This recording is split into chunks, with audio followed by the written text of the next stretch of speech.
ग्रहण, सूर्य ग्रहण, ज्वार और भाटा।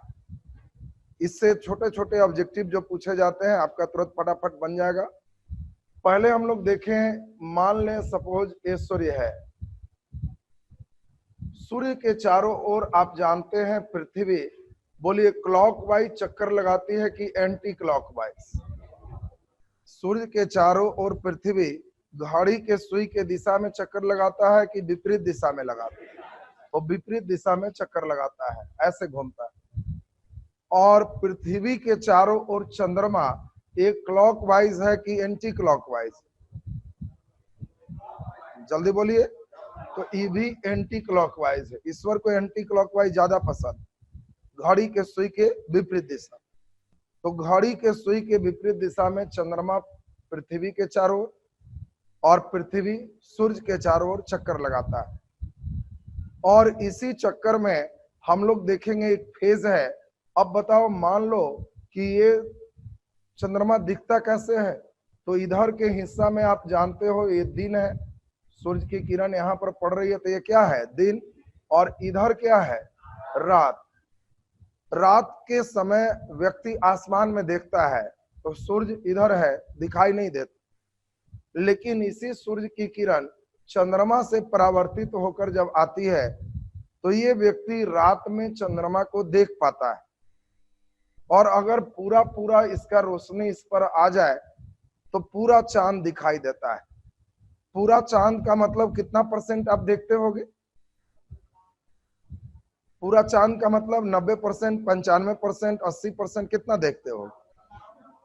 तो आपको ध्यान रखना है कि पूरा चांद का मतलब हाफ ही सेक्शन न देखोगे। कोई गोल चीज है और आप देख रहे हो, तो बताओ अभी तुम लोग देख रहे हो हमारे हाथ को, तो क्या दोनों तरफ देख रहे हो? अगर लाइट से ही प्रकाशित भी है तो यही सेक्शन देख रहे हो, लगभग 56-57%।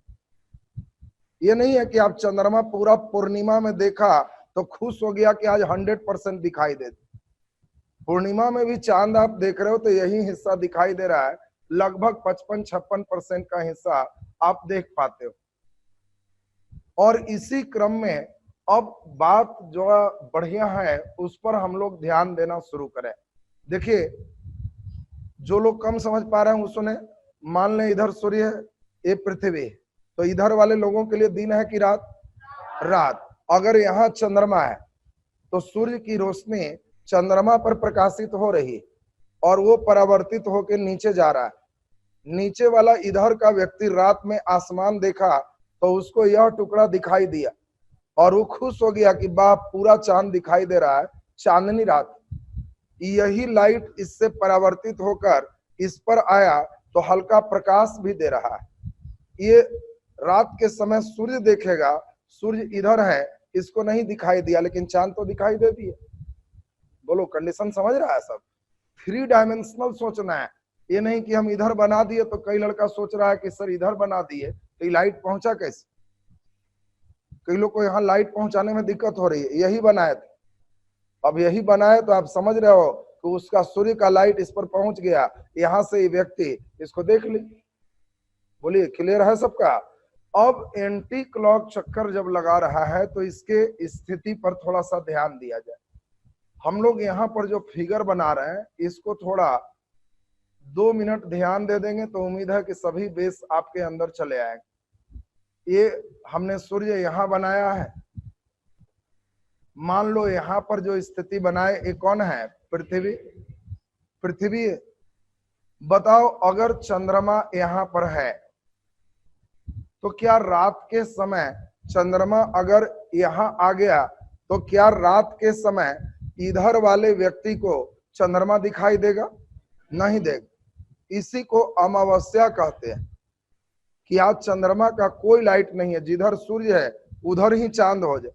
तो बोलो, क्या इसको दिखाई देगा? नहीं, ये अमावस की रात हो जाएगी। लेकिन इधर आ गया तब पूर्णिमा हो गई। तो बोलो, यहाँ है और एक चंद्रमा यहाँ है, ये अमावस है कि पूर्णिमा है? जल्दी बोलिए। ये अमावस्या है। इस समय इधर रात वाले व्यक्ति को चांद दिखाई नहीं दे रहा। बोलो ये पूर्णिमा है कि अमावस्या है? ये पूर्णिमा का कंडीशन, पूरा चांद दिखाई दे रहा है। और ये क्लॉकवाइज घूम रहा है कि anti clockwise? Very good, anti clockwise घूम रहा है। तो यहाँ जैसे जैसे आगे बढ़ रहा है, इसके पार्ट हम लोग देखें, यहाँ पर थोड़े से पार्ट अगले दिन कट गए, थोड़ा सा इतना ही सेक्शन दिखाई दी। अगला दिन थोड़ा सा पार्ट और कट गया, अगला दिन कुछ और कट गया, क्योंकि इधर वाले को अब लाइट कम ही जगह दिखाई दे। अगला दिन थोड़ा और कट गया, अगला दिन कुछ और कट गया, फिर और कट गया, फिर और कट गया, और यहाँ और कटा, यहाँ गायब हो गया। बोलो यहाँ धीरे धीरे चंद्रमा हम लोग को घटते दिखाई देता है कि बढ़ते? घटते दिखाई दे रहा है, यानी लाइट वाला पक्ष बढ़ रहा है कि अंधेरा वाला? अंधेरा वाला। इसीलिए इस पार्ट को कृष्ण पक्ष कहा जाता है। सुनेंगे बढ़िया से। आज सब आप लोग का कैलेंडर उलेंडर हिंदी वाला देखने चला है, क्योंकि हिंदी कैलेंडर चांद पे ही आधारित, और चांद के स्थिति को आप समझने लगेंगे तो स्थिति समझ जाएंगे। अब बताएं, एक कृष्ण पक्ष का मतलब है धीरे धीरे चांद का गायब होना। बोलो जब यहाँ अमावस्या हो गया तो एंटी क्लॉक में कुछ दिन बाद फिर ऐसे आएगा। अब अगला दिन कुछ पार्ट दिखाई देगा, थोड़ा बढ़ेगा, कुछ और बढ़ेगा, थोड़ा और बढ़ेगा, कुछ और बढ़ा, फिर और बढ़ा, पूरा बढ़ गया। बोलो इसमें चांद घटते जा रहा है कि बढ़ते जा रहा है? बढ़ते जा रहा है। और ये बढ़ना ये शुक्ल पक्ष कहलाता है। अब पहले सभी लोग ये बताओ, कृष्ण पक्ष और शुक्ल पक्ष। शुक्ल बोलेंगे प्रकाश का बढ़ना, कृष्ण बोलेंगे प्रकाश का घटना। अब जरा ध्यान दीजिए, पहला दिन चांद बढ़ा है तो इसी को एकम बोलते हैं। इसके बाद दूज है। अब बोलते हो दूज का चांद दिखाई दिए, तो दूज का चांद दिखाई दिया तो दो पार्ट होगा दूज में, कृष्ण पक्ष में भी होगा और शुक्ल पक्ष में भी होगा।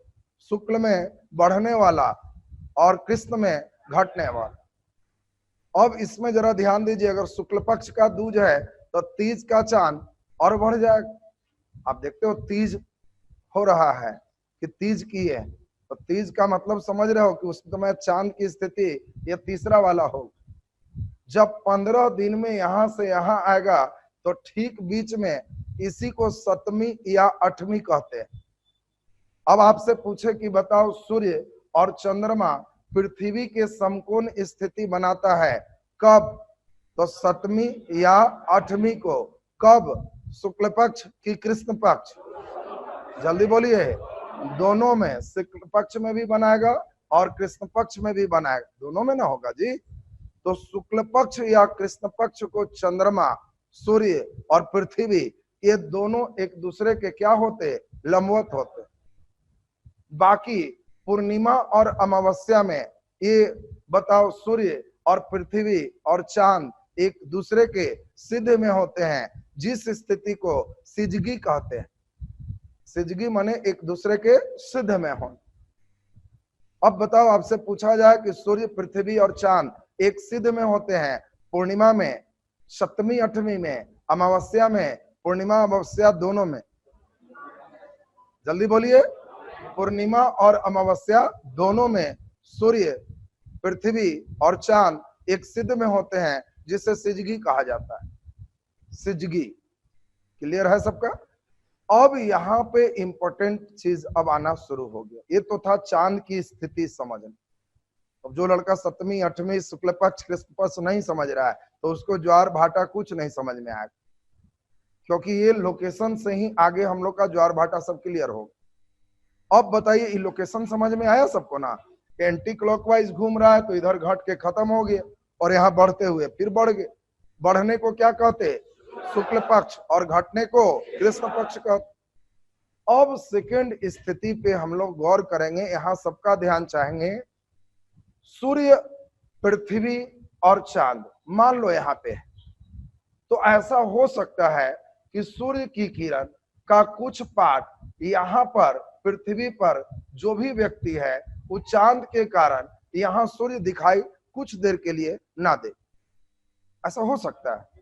बताओ, सूर्य का किरण चला तो पृथ्वी का कुछ हिस्सा ऐसा हो सकता है जहां चांद के कारण इन व्यक्तियों को थोड़ा देर के लिए सूर्य दिखाई देना बंद हो जाए। और ये जब सूर्य दिखाई थोड़ा देर नहीं दिया तो इसी को हम लोग सूर्य ग्रहण कहते हैं। अब आपसे पूछें कि सूर्य ग्रहण होगा अमावस को कि पूर्णिमा को कि सप्तमी अष्टमी को, तो सिर्फ अमावस को ही ऐसा हो सकता है, बाकी समय ऐसा नहीं हो सकता। यानी सूर्य ग्रहण की स्थिति सिर्फ और सिर्फ अमावस को होती। यानी कभी तुमको कोई कहे कि आज सूर्य ग्रहण होगा तो समझ लेना कि आज अमावस्या है। दूसरी बात सबसे इंपॉर्टेंट, सूर्य ग्रहण कब होता है? जब सूर्य और पृथ्वी के बीच चांद होता है। सूर्य और पृथ्वी के बीच चांद होता है तो सूर्य ग्रहण की स्थिति होता है। ये भी लाइन स्पष्ट है सबका? अब बताओ चंद्र ग्रहण कब होगा? तो ये बताओ, ये चांद है और ये पृथ्वी। उसी तरह से ऐसा हो सकता है कि पृथ्वी मान लो ऐसे है तो पृथ्वी पर से यहां से भी किरण जाएगा तो चांद का कुछ हिस्सा ऐसा हो सकता है कि सूर्य का किरण यहां नहीं पहुंचने से इन व्यक्तियों को इस दिन चांद थोड़ा सा दिखाई नहीं दे, पूरा भी गायब हो सकता है। और इसी घटना को हम लोग क्या कहते? चंद्र ग्रहण का। तो बोलो, चंद्र ग्रहण होगा पूर्णिमा को कि अमावस्या को? तो चंद्र ग्रहण केवल पूर्णिमा को होगा। कब होगा? जब चांद और सूर्य के बीच में पृथ्वी हो। आपसे पूछा जाएगा कि बताओ चंद्र ग्रहण में, तो आप कहोगे समझ गए, चंद्र ग्रहण में चांद और सूर्य के बीच पृथ्वी होता है। सूर्य ग्रहण में सूर्य और पृथ्वी के बीच चांद होता है। बोलो, ये लाइन तो क्लियर है सबका? सबसे महत्वपूर्ण कंसेप्ट जो अभी है उसको सुने। फिर तो हर पूर्णिमा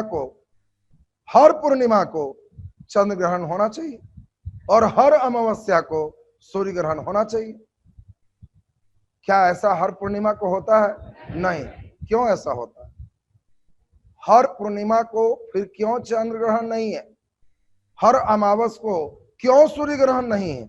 होना तो चाहिए सब दिन, क्यों नहीं होता है? तो इसका कारण हम लोग समझे। पृथ्वी अपने अक्ष पर 23.5 डिग्री झुकी हुई है, 23.5, और चंद्रमा अपने अक्ष पर 5 डिग्री झुकी हुई है। आपसे पूछा जाए कि बताओ चंद्रमा क्या सीधा है? नहीं, चंद्रमा भी अपने अक्ष पर झुकी है। कितना? 5 डिग्री। तो बताओ कुल झुकाव कितना होगा? 23.5 इसका और 5 इसका, 23 और 5 बोलो 28.5 डिग्री। और बस यही सीखना है, पृथ्वी का 28.5 डिग्री ऊपर, मान लो ये विषुवत रेखा है तो 28.5 कर्क से थोड़ा ऊपर होगा, कर्क 23.5 पे, और 28.5 नीचे। इसी सिद्ध में चंद्रमा एंटी क्लॉक घूमता है।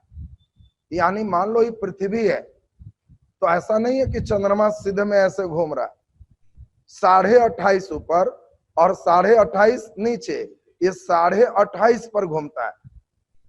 अब बताओ तुम ही, अगर सूर्य है तो इस 28.5 पर अमावस में ऐसे है और यहाँ पे सूर्य है, ऊपर से फोटो लेंगे तो लगेगा तीनों सिद्ध में, सिद्धगी में है। लेकिन सिद्ध का मतलब ये मत समझना कि तीनों एक लाइन में। तुम लोग सिद्ध का मतलब समझ रहा है कि गोली मारे तो तीनों घोलट जाए, वो वाला सिद्ध नहीं है। यहाँ सिद्ध थोड़ा डिजाइन से। बताओ एक लड़का को यहाँ रखें, दूसरा को यहाँ रखें और तीसरा लड़का को यहाँ रखें, ये तीनों का अगर हम तिरछा फोटो ले तो बोलो ये तीनों एक सिद्ध में आपको दिखाई देगा कि नहीं देगा? लेकिन क्या ओरिजिनल में तीनों एक सिद्ध में है? नहीं। सिद्धगी क्या है अब समझना, यहीं पर बच्चे नहीं समझते। कोई लोग सोचता है कि सिद्ध, अब देखो अमावस्या पूर्णिमा का कंसेप्ट आ जाए। मान लो ये हमारा पृथ्वी, अब मान लीजिए ये पृथ्वी है ये चांद है यहाँ पे, और ये सूर्य है। बताओ ये तीनों का उधर से पिक्चर लेंगे तो क्या लगेगा? सीधे में है, लेकिन क्या सीधे में है? नहीं। यहाँ का लाइट यहाँ पड़ेगा, चांद खूब मजे में देख पाए। ये एक्चुअल केस है पूर्णिमा का। लेकिन कभी कभी ऐसा जतरा खराब होता है कि ये भी घूम रहा है, ये भी चल रहा है, तो कभी कभी एकदम सीधे जो गोली वाला समझ रहे हो ये आ जाता है। वो जिस वर्ष पूर्णिमा में आ जाएगा तो कहोगे कि ओ इस वर्ष पूर्णिमा में चंद्र ग्रहण हो। माने हर पूर्णिमा को चंद्र ग्रहण नहीं होगा। क्यों नहीं होगा? ये रीजन समझ में आया कि नहीं? क्या चंद्रमा सीधा सीधा घूमता है? नहीं, 28 डिग्री ऊपर से 28 डिग्री नीचे तिरछा घूमता है। और जब तिरछा घूम रहा है और पृथ्वी भी घूम रही है, तो तिरछा के कारण यहाँ सिजगी की स्थिति लगता है कि सिद्ध में है, लेकिन एक्यूरेट सिद्ध में नहीं है। ई वाला सिद्ध में नहीं है। फोटो लेंगे तो लगेगा कि हाँ तीनों सिद्ध में। और इसीलिए चांद भी दिखाई दे दिया, पृथ्वी पर भी सब ठीक है। किसी वर्ष अगर वो सिद्ध में आया, जो हम लोग ओरिजिनल सिद्ध समझ रहे हैं, तो उस वर्ष सूर्य ग्रहण या चंद्र ग्रहण की स्थिति हो सकता है। अब बोलो, ये कॉन्सेप्ट क्लियर हो गया है? सबसे ऑब्जेक्टिव आपको आएगा, चंद्रमा अपने अक्ष पर कितनी झुकी है? जल्दी बोलिए। 5 डिग्री। पृथ्वी अपने अक्ष पर 23.5 डिग्री। चंद्रमा पृथ्वी पर कितने डिग्री पर चक्कर मारती है? 28.5 डिग्री। घुमाव के कारण 28.5 डिग्री पर चक्कर मारती। अब आप समझ गए हैं कि इसमें शुक्ल पक्ष और कृष्ण पक्ष, अमावस और पूर्णिमा, ये सभी बात क्लियर है सबका? नीचे डैश देके बेसिक बात, और तब इसको करते हुए टाइट पर हम लोग चले। लिखिए नीचे डैश देके, पृथ्वी अपने अक्ष पर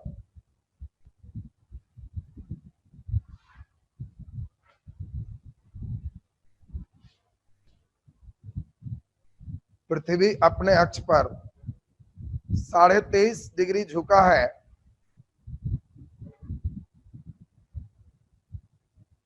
पृथ्वी अपने अक्ष पर 23.5 डिग्री झुका है तथा चंद्रमा अपने अक्ष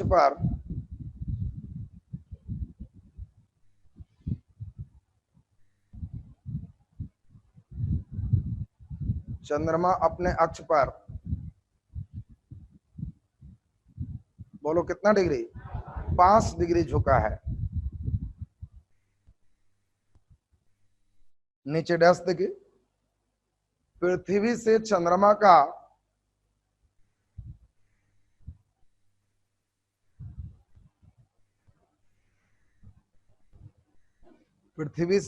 का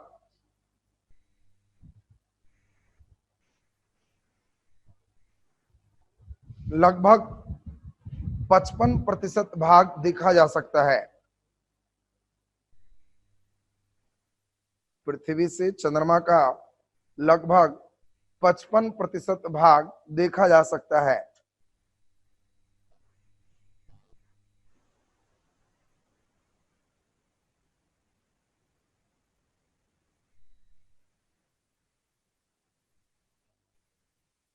पचपन प्रतिशत भाग देखा जा सकता है। नीचे डैश देके लिखिए, डैश देखिए,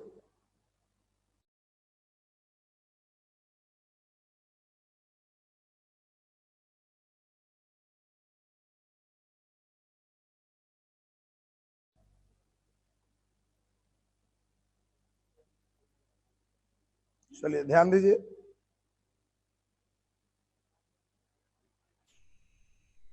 तो हम लोग अभी देखे कि इसमें चंद्रमा का झुकाव और किसका झुकाव देख लिए? पृथ्वी का झुकाव। चंद्रमा पृथ्वी पर कितने डिग्री अक्ष पर घूमती है? 28.5 डिग्री, क्योंकि 23.5 और 5 कितना हो गया? 28.5। आपको ध्यान रखना है, कभी सीधे सीधे चक्कर नहीं मारता, 28.5 पे ये राउंड मारता है। बोलो क्लियर हो गया सबका? लिख दीजिए नीचे डैश देके, चंद्रमा पृथ्वी के चारों ओर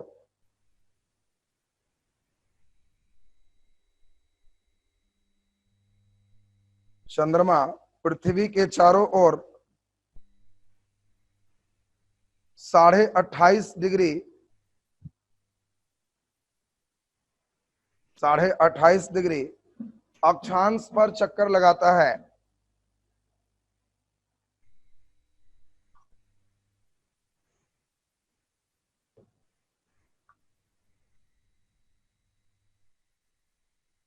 साढ़े 28 डिग्री अक्षांश पर चक्कर लगाता है। सभी लोग थोड़ा सा समझने का प्रयास करिए।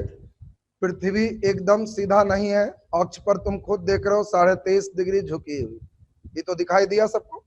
चंद्रमा भी 5 डिग्री झुकने से इसके 28.5 डिग्री ऊपर से चक्कर शुरू किया और एंटी क्लॉकवाइज, क्लॉकवाइज नहीं, कैसा, एंटी क्लॉकवाइज 28.5 से 28.5 चक्कर मार रहा। अब बताओ, अगर हमारा वो सूर्य है, मान लो सामने हमारा सूर्य है, तो बताएं ये जब इधर है तो दिन भी इधर, इधर भी दिन, इधर वाले के लिए रात है, तो बताओ क्या इसको चांद दिखाई देगा? नहीं, नहीं चांद दिखाई देगा। लेकिन जब 28.5 डिग्री एक घूमते घूमते नीचे आएगा तो यही कुछ हिस्सा उसका इस पर पड़ेगा, तो रात में कुछ हिस्सा देखेगा, तो यही एकम दूज करते करते ये पूरा जब यहाँ है पूरा नजर आया तो कहता है वाह पूर्णिमा आ गई। लक्षण समझ रहे हो? क्या उसमें इसमें एकदम गोली मारेगा तो सिद्ध में है? नहीं, सिजगी नहीं, ये सिजगी है लेकिन एकदम सिद्ध नहीं, समझना। इसीलिए हमेशा हर पूर्णिमा और हर अमावस्या को सूर्य ग्रहण या चंद्र ग्रहण नहीं होता। बोलो कंसेप्ट क्लियर हो गया है सबका?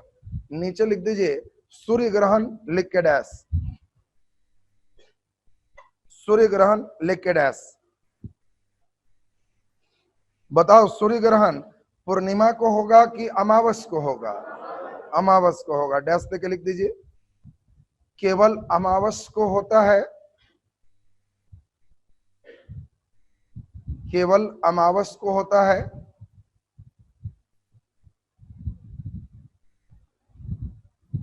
केवल अमावस को होता है,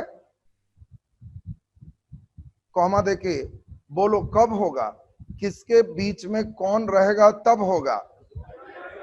वेरी गुड। सूर्य ग्रहण कब होगा?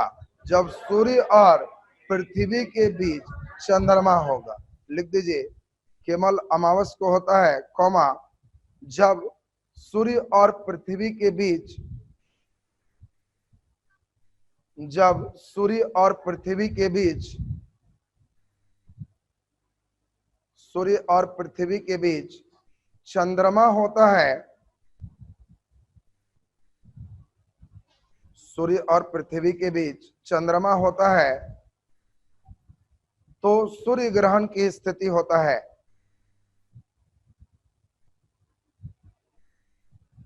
तो सूर्य ग्रहण की स्थिति होता है। नीचे लिख दीजिए चंद्र ग्रहण, मून इक्लिप्स।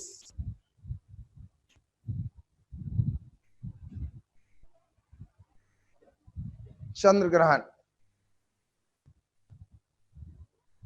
बोलो चंद्र ग्रहण अमावस्या को कि पूर्णिमा को? तो ये ऐसे भी याद हो जाएगा, अमावस्या में जब चांद ही नजर नहीं आता है तो ग्रहण किसको लगेगा? और जब तुमको चांद ही नहीं दिखाई दे रहा है तो ग्रहण किस में लगाओ? पूछेगा कि चंद्र ग्रहण होता है, अब इसमें पूर्णिमा अमावस्या देख, और दिमाग लगाना कि अमावस में जब चंद्रमा नजरे नहीं आता है तो ग्रहण किस में लगेगा? इसलिए सिर्फ और सिर्फ कब होगा? पूर्णिमा को।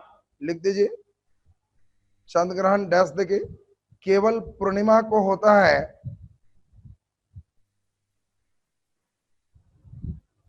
केवल पूर्णिमा को होता है,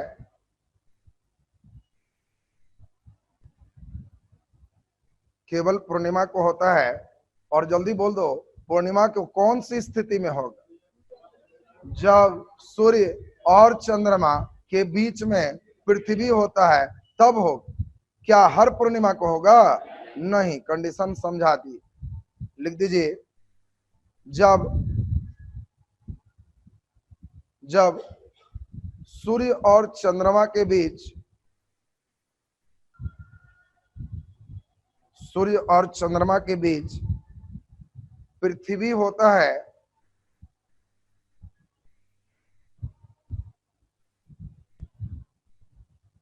पृथ्वी होता है तो चंद्र ग्रहण की स्थिति होता है, तो चंद्र ग्रहण की स्थिति होता है।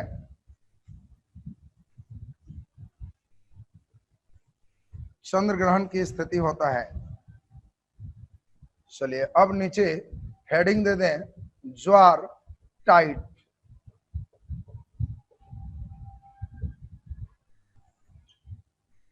ज्वार टाइड, टाइड।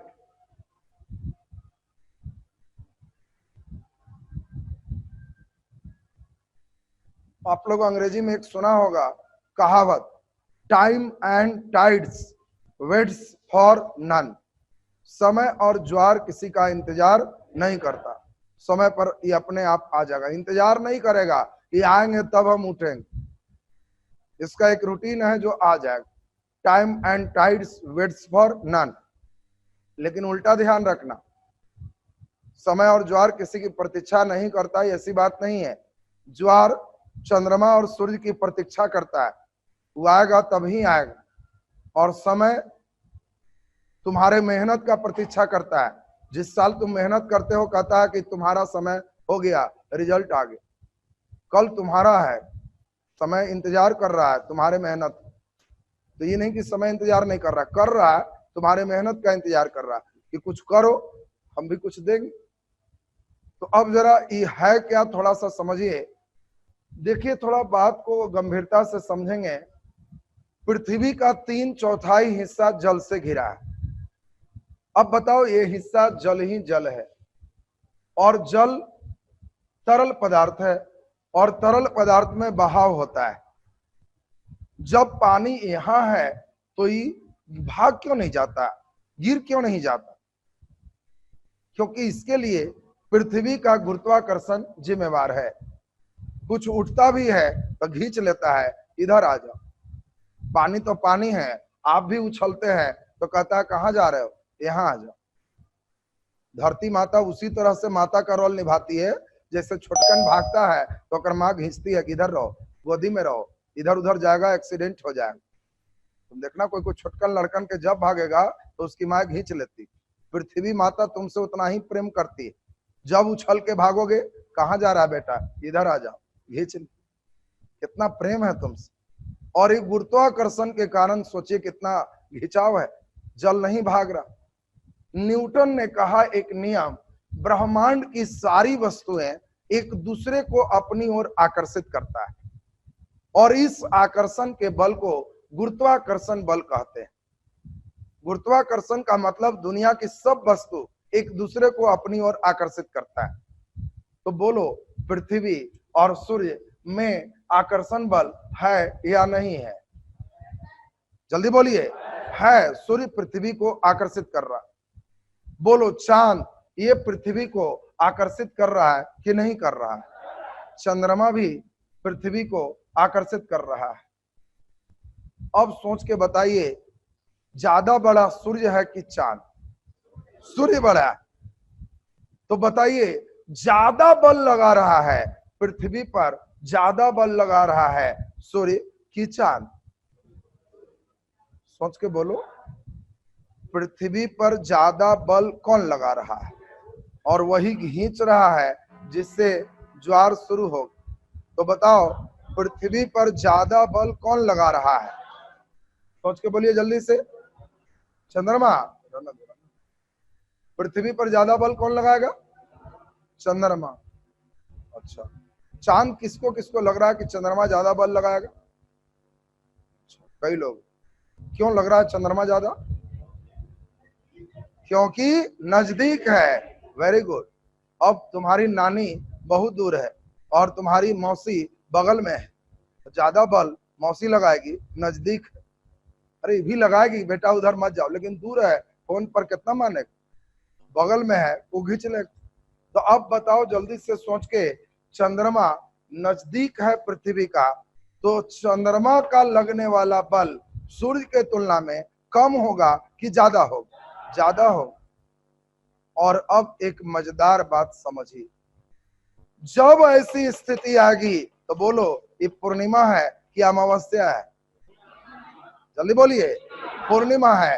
तो वही पूर्णिमा के रात कस के खींच देगा पानी को, और पानी तरल है, ये बेचारा थोड़ा ऐसे खींचा गया और इधर कम गया, यहाँ कम गया, यहाँ ज्यादा हो गया, और ये दोनों हिस्सा जो बढ़ गया इसको ज्वार कहते हैं, और जहां पचक गया इसको भाटा कहते हैं। देखिए अब नई बात आ रही है, ज्वार और भाटा ये है क्या, इसको हम लोग धीरे धीरे समझेंगे। अब सोचिए, समुद्र को अगर देखने की आपको इच्छा करती तो चांदनी रात में देख लो। वो भी हर समय नहीं है, शाम से ही रहना।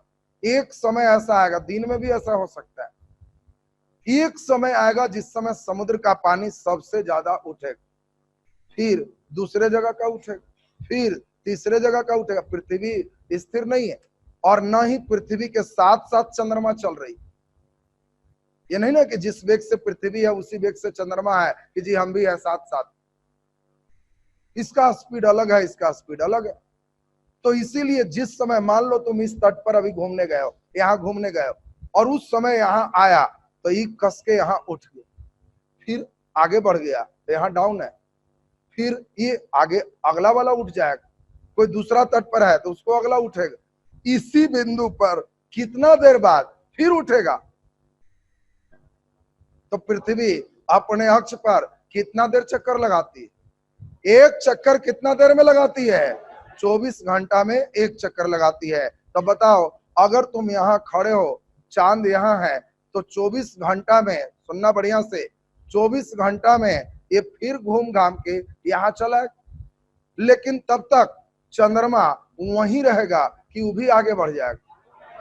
जल्दी बोलिए, वो भी आगे बढ़ जाएगा। तो अब वो पॉइंट यहाँ पर आने में 52 सेकंड ज्यादा लगता है, और इसीलिए एक ही बिंदु पर लगातार ज्वार उत्पन्न होने में 24 घंटा 52 सेकंड का समय लगता है। 24 घंटा 52 मिनट।